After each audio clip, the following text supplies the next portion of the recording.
Hi, everyone. It is Shaman Vizzi with the Adoptive and Foster Family Coalition of New York's interview series. Today, I'll be interviewing Lisa Maynard.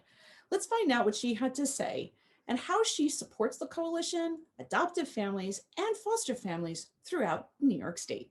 So, I like to ask this on to everyone I interview, and this is just from your personal growth and journey through your life of adoption, foster care.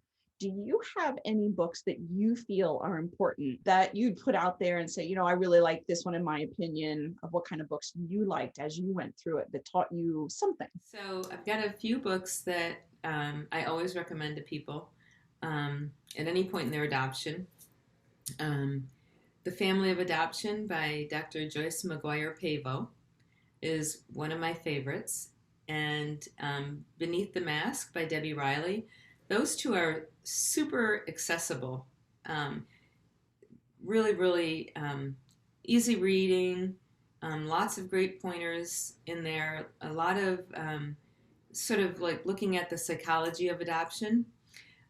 Dr. David Brzezinski wrote a book called The Psychology of Adoption, which is really good, but it's a lot more clinically focused and a lot. It's just it's not an easy read. It's more like a textbook. It feels to me.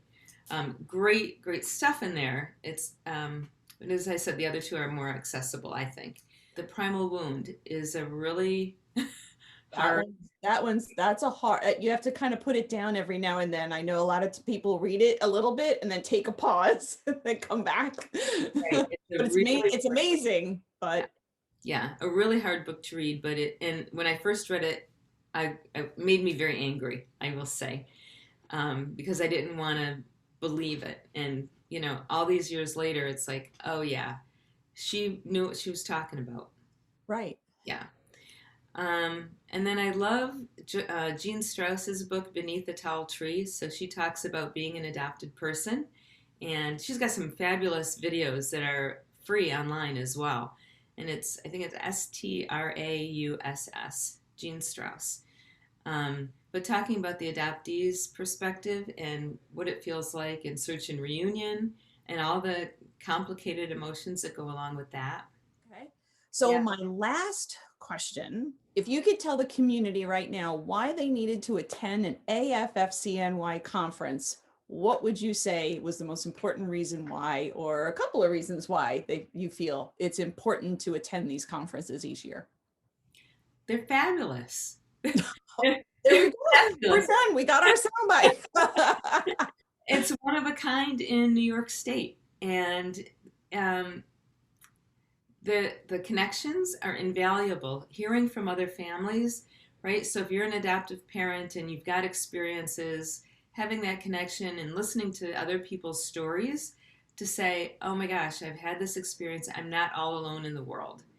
I think that is one of the best parts of the conference.